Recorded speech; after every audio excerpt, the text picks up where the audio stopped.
Please like this video. It will really help this story reach as many people as possible. Thank you so much for your support. She didn't look up from her phone when I came down for coffee on my 30th.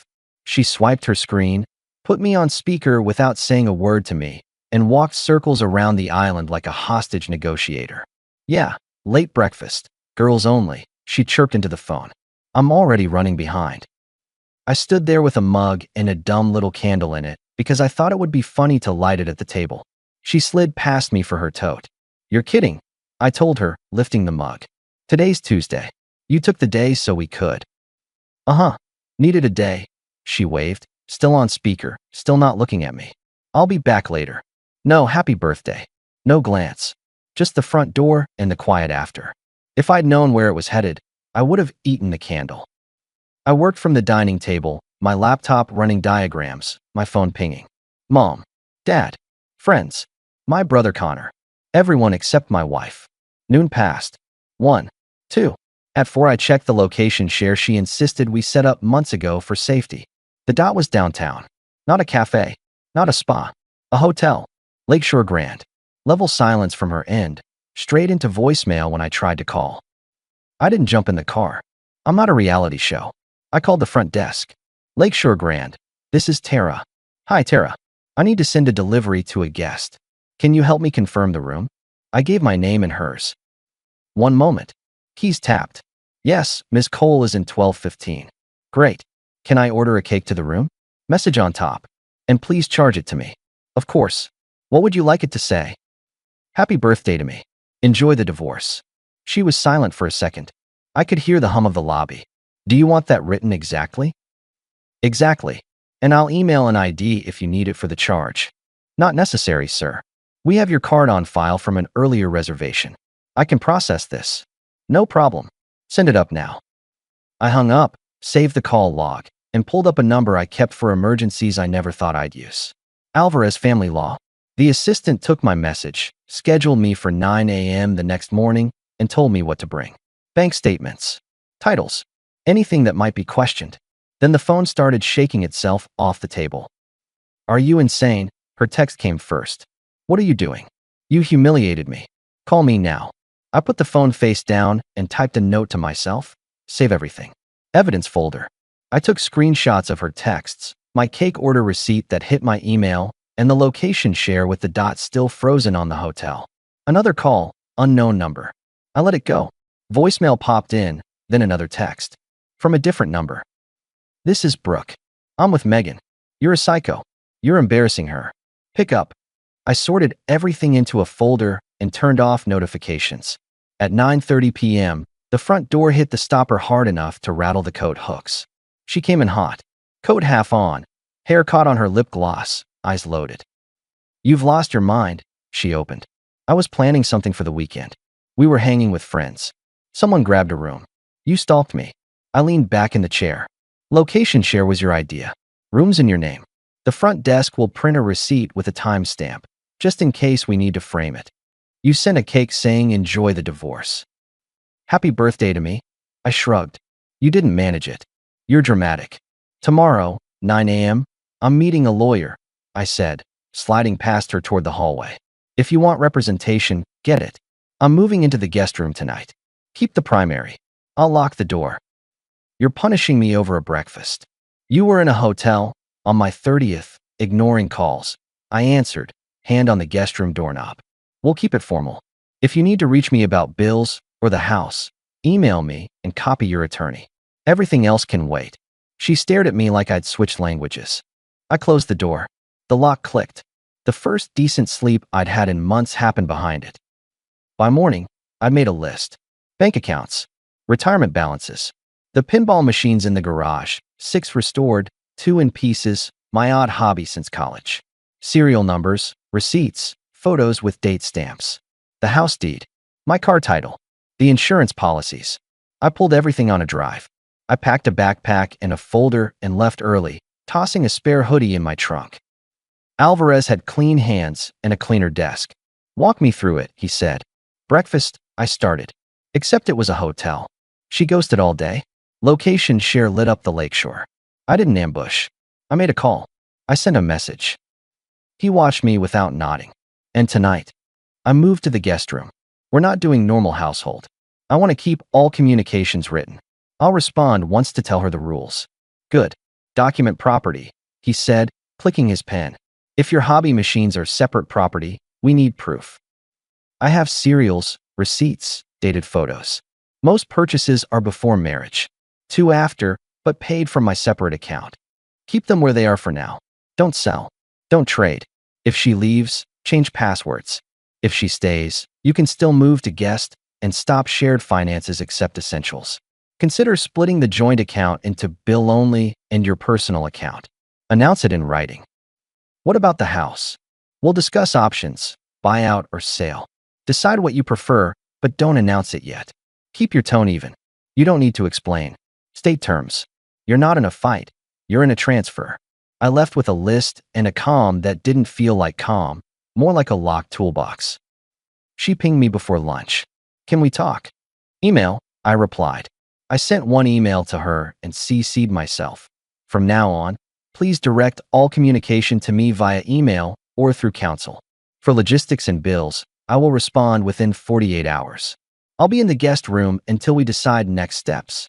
Please do not enter without knocking. Her reply came fast. You're breaking the marriage over a misunderstanding. I'm formalizing how we deal with each other. I typed. House and assets will be handled by agreement. I'll share counsel contacts if you need them. She went quiet for a bit. That night she wasn't home. I cataloged the garage. Took photos of each playfield, each coin door, each plate with a serial. I lined up binders with invoices, 1 per machine. I had 6 fully restored, a bright blue circus theme, a space game with the old chimes, a racing one from the 70s with a back glass I'd repainted, the whole set worth around 45 grand on paper. 2 projects half gutted and bagged, parts lists inside, maybe worth 15 when done. I snapped everything with the day's paper and frame. On day 3, she texted my phone from her mom's place. I knew the address by heart because I'd fixed their sink once. A paragraph from her mother followed an hour later. You are destroying your marriage over a day that could have been rescheduled. Real men build homes, not tear them down. I answered once and only once. Please direct all communication through counsel. For family messages, I won't engage. Thank you. Then I blocked her mom's number and saved a screenshot into the folder. Connor swung by that night with takeout. You good? He asked, holding up a bag. I'm functioning. Hotel, huh? Hotel, I confirmed. On my birthday. She sent denials with friends yelling into the phone. Want me to go get your machines from the garage wall so she doesn't? They're mine. I cut in. I'm not staging a heist. I documented. If she touches them, that's on record. I'm sleeping in the guest room. Alvarez tomorrow again to check my documents. He glanced at the machines, then at me. You sure you don't want to hear her out? Let me pause the story for just a second. If you're still listening, please hit the like button on this video. It really helps YouTube show this story to more people. Thank you so much for the support. Now let's get back to the story. She was in a hotel lounge at minimum, I replied. She used silence like a hobby. I'm not punishing her. I'm exiting. Okay, he said. I backed the exit. On Friday, she came back with a suitcase and a look like she expected a courtroom in the living room. I was at the dining table, working diagrams on my laptop. We need to talk, she started. Go ahead, I answered, not looking up from my keyboard. I want half of the machines, she said right away. Half of the house, half of the furniture, and support. I make less. I have documents for the machines, I told her. Separate property. House is marital, we'll sell, or one of us buys out. Furniture can be allocated. Support? No. You have income. I won't subsidize choices. You don't get to refuse. I do, I said. On paper. Her jaw flexed. You're being cruel because your ego got dinged. I'm being concise, I replied. We're adults. We'll price things. We'll split proceeds. We'll move on. She glanced at the couch, then at my machines. So you're just going to erase 6 years because I had a stupid day? You erased it, I said, meeting her eyes. The day was mine. You traded it for a lobby and a lot of nothing. She looked away first. Then came the shift, the first softening, right on schedule. Can we not do this like enemies? She asked, lowering her voice. I messed up the day. I was planning something bigger this weekend. I panicked because I knew you'd be mad. I shouldn't have gone to the hotel. The girls were there. We were talking. That's all. Email me your plan, I said. I'll run it by counsel. We don't need lawyers if we talk like adults, she tried again, stepping closer. We do, I answered. Because we weren't. She left for a shower. Came out in sweats. Made tea, the kind I like. Set it by my elbow like a peace offering. I didn't touch it. You remember when I waited outside your interviews, she said, leaning on the counter. I was there for your promotions. I've supported. I'm aware of good years, I cut in. One day doesn't nuke those. The pattern around the day does. Her eyes flicked. What pattern? Distance. Private jokes about me with your gym friends. Weekend plans that didn't include me. The dot on the hotel. I'm not dumb. I'm done. She breathed out and went quiet. The tea cooled. She went to the bedroom and shut the door. At midnight, she texted me from 10 yards away. Can we try counseling? One session, please. I stared at that for a while, then typed, after we agree on separation terms. The next week was logistics. Alvarez and I ran numbers while she took conference calls from her mom's dining room. I moved my workstation to my office downtown 2 days a week and spent the evenings with a label maker. Boxes for my tools. My old guitars. Photo albums. I set the machines on dollies and slid them closer to the garage door like they were already halfway to a new life. Brooke, the friend from the hotel, called me from a new number and left a message that sounded like a lecture. I saved it and moved on. On Wednesday night, Megan came by with a different tone. She put her hands in the pockets of my jacket hanging on the rack like she was a teenager. She smiled soft in a way that used to work back in year one. Okay, she opened. I get why the hotel set you off. It was stupid. I'm not going to pretend it wasn't. Let's do counseling. I'll go tomorrow. I'll pay. I'll do the calendar. We don't have to tell anyone. I watched her. Why tomorrow? Because I don't want to lose you. Losing me already happened, I said. We can still be decent in the exit. Her mask cracked. Exit? That's how you talk about your marriage. It's how I talk when I've been ignored on the day I told you mattered, I replied. When I see a room number with your name on it and a cake I paid for because the words didn't happen at home. She took a step forward, hand on my forearm. Please. I set her hand gently back at her side. We're doing this clean, I told her. If you're serious about being decent, agree on the house plan, confirm the assets, stop arguing over my machines. Then we can do a goodbye dinner and keep it civil with our friends. She stared like I'd proposed we divide oxygen. You're cold. I'm organized. That night, Connor texted me a name. Does Lucas from her gym ring a bell? I replied with a question mark. He sent a screenshot from a group chat I didn't know he was in.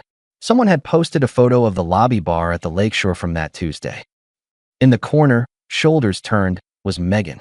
Facing her, partly hidden by a column, a guy I'd seen in 2 of her photos over the past year, listed as the trainer in captions. I zoomed one click. Lucas, the brother of someone Connor knew, had posted it, then took it down, then apologized. Good intentions, bad OPSEC. I didn't send it to her. I saved it. I sent it to Alvarez and asked how to handle proof of long-running communications, if any surfaced. He said, do not confront. Collect. We'll ask in a deposition if necessary. 2 days later, that necessity knocked. A woman named Erin, soft-spoken, showed up in my work email. You don't know me. I dated Lucas. We're not together. I saw your name in a text Megan sent him months back. I thought you should see this. It was a file of screenshots. Banter. We should talk outside class. When can you step out? Room for a minute, no big deal. I didn't rage. I forwarded the file to Alvarez and to myself. I typed one line back to Erin. Thanks for the heads up. She replied, I'm sorry. I would have wanted someone to tell me. The next week, during a deposition with both attorneys on the call, Alvarez asked Megan a string of clean, boring questions. Bank balances, income, dates. Then he asked, who was with you at the Lakeshore Grand on Tuesday the 14th? Friends, she answered. Names. Brooke and 2 others. Was Lucas, last name omitted, present that day? She paused, then said, he came by later. We all talked. Did you and he speak privately in the hallway? She hesitated. For a minute. Did you and he step into room 1215 at any point without the others? Another pause. Briefly, she said. To grab something. It wasn't. Thank you. Alvarez cut in. No further questions on that topic at this time. I sat with my camera off, looking at my hands. That was my kill turn in action, delivered dry as paper. I didn't need fireworks. I had a minute in a room and a cake stub. She shifted tactics that night, hard and calculated. She showed up at the house with groceries, made dinner, poured me water, peppered me with apologies that sounded like speeches. It was too sweet to be real, like a commercial. "We can reset," she said, setting plates on the counter. "I get that you're hurt. I shouldn't have gone downtown. I shouldn't have ignored your calls. I hear you. You matter. Please. You have counsel," I reminded her. "Use them." "I'm using my heart. And sign your disclosures." She blinked, then tried the one card that still had any sharp edge. "I'm pregnant," she said. I didn't flinch. I didn't laugh. I didn't grab her. I looked at the calendar in my head without looking like I was doing it.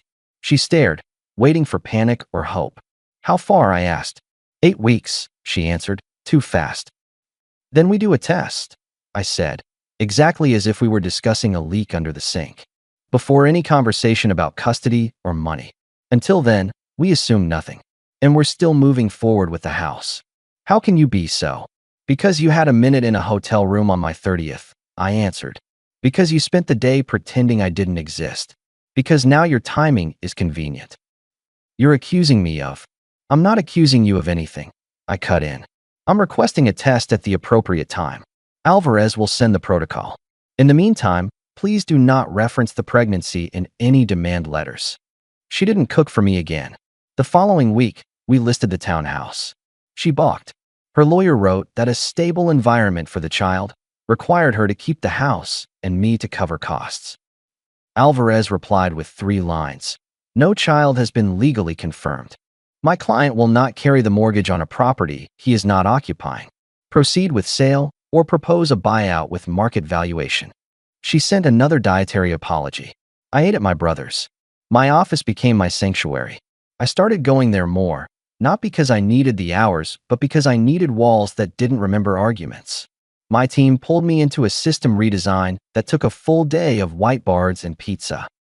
After we wrapped, my coworker Jenna asked, "You doing anything for the Big 3-0, or did you already?" "Done," I told her, and left it at that. The next morning, I had movers take the pinball machines to a storage unit near my office, cameras installed, full inventory signed. I left a note on the garage wall with the empty outlines of where they used to be, moved for safekeeping. Separate property. Do not access. I photographed the note. When Megan returned that night and saw the blank space, she looked at me like I'd taken a limb. "You're hiding things," she said. "I'm protecting my property," I replied. "They're documented. They're insured. They're not joint. You're being impossible. I'm being precise." She upped the pressure again, this time in writing through her lawyer. Support for her lifestyle, the letter read. Alvarez sent back 3 bullet points.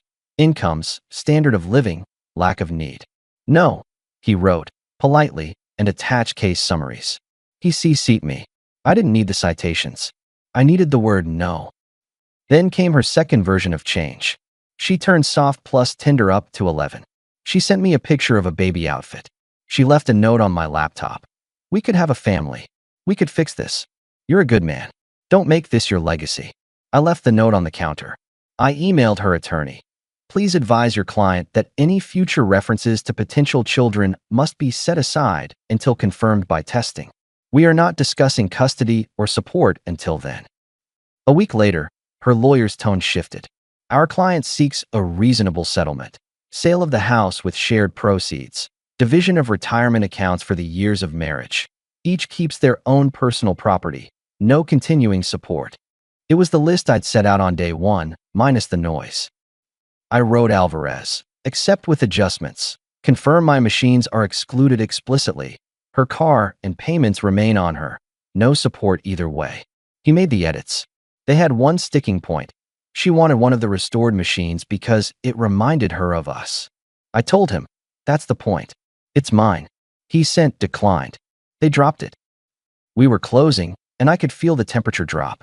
She texted me once more, direct, an essay about being sorry, about the moment at the hotel, about losing control and being stupid. She said she wished she could rewind. She said she still loved me. I read it at my empty dining table with a box of kitchen gear half packed, then deleted it. I didn't forward it to anyone. The sale went through 2 Fridays later. The check hit our accounts, split down the middle after fees. I wired my share of the retirement split. She signed for her car and the payments. I signed for nothing else. The machines stayed with me entirely. I rolled them into a new space in a 1-bedroom near my office. The first night there, I slept like normal people probably sleep every day. The test sheet rattled like a saber melted quietly. 2 weeks after Alvarez sent the protocol and timelines, a 1-line text came in from her. There was a miscarriage. I sent 1 line back. I'm sorry you're going through that. And that was it. No receipts. No more letters about stable environments. We finalized through paperwork. No courtroom. No speeches. A notary, a couple of signatures, and a single envelope with settlement copies. She sent 1 more apology after the ink dried. I deleted it too. Not out of spite. Out of policy. The week after closing, I drove to a local tournament in a hall that smelled like old wood and new polish. I entered 1 machine I'd restored myself. A space theme that still made the right kind of bell noise. Connor came, turned his baseball cap backward like he was 12, and clapped like a seal when I placed second. Not bad for a guy who just lost his house, he grinned. I traded square footage for square-shouldered, I said. Did you just write that down? He asked. It's a working line. He looked around at the machines and the people who knew them by first name. You look like you're at home. Because I am. A month later, I filed the last pieces, change of address, new insurance, new passwords. Alvarez sent a final email. Congratulations. You handled this exactly right. I replied with a photo of the garage wall at the townhouse, now occupied by anonymous boxes. He sent back a thumbs-up emoji, the only casual thing I got from him in months. Megan's circle moved on to new drama. I heard through Connor 2 secondhand notes. She was staying with her parents for a while to save. Her car needed repairs she hadn't budgeted for. None of that made me smile. It just sat where it belonged, on the other side of a door I wasn't opening again.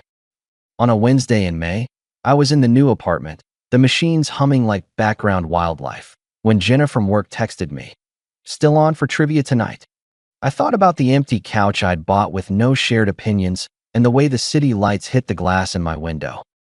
Then I said, yeah. We met a group from the office at a corner place. She laughed at my terrible team name and didn't ask for my life story. We didn't trade promises. We didn't trade location shares. We divided the check and walked to the train. On the sidewalk, she pointed at the building across the street. There's a pinball place over there, she said. You talk about them like they're people. Show me which ones are kind and which ones hate you. They're all moody, I told her. Kind in the morning, cruel by night. She smirked. That's one way to talk about machines. They're honest, I said. We played 3 rounds. She was terrible and didn't care. When she missed, she laughed, shook her head, and went for the next ball. No speeches. No theater. No hotel lobbies. Before we parted, she looked at me. 30 looked good on you today, she said. It's had practice, I replied. Back at my place, I made a habit of simple rituals. I left my phone in the entry tray when I walked in and didn't touch it until I was ready. I kept a calendar that was mine. I ate at my table even when it was just me. I kept the guest room empty on purpose, not as a message but as a statement. I don't need a lock to be calm anymore. Sometimes, late, I would open the folder with the screenshots and the hotel charge and the cake receipt. Not to torture myself. To remind myself what clarity looked like. A dot on a map. A minute in a room. A cake with a sentence. Then I'd close the folder and open a schematic, lose myself in a design problem where logic still won.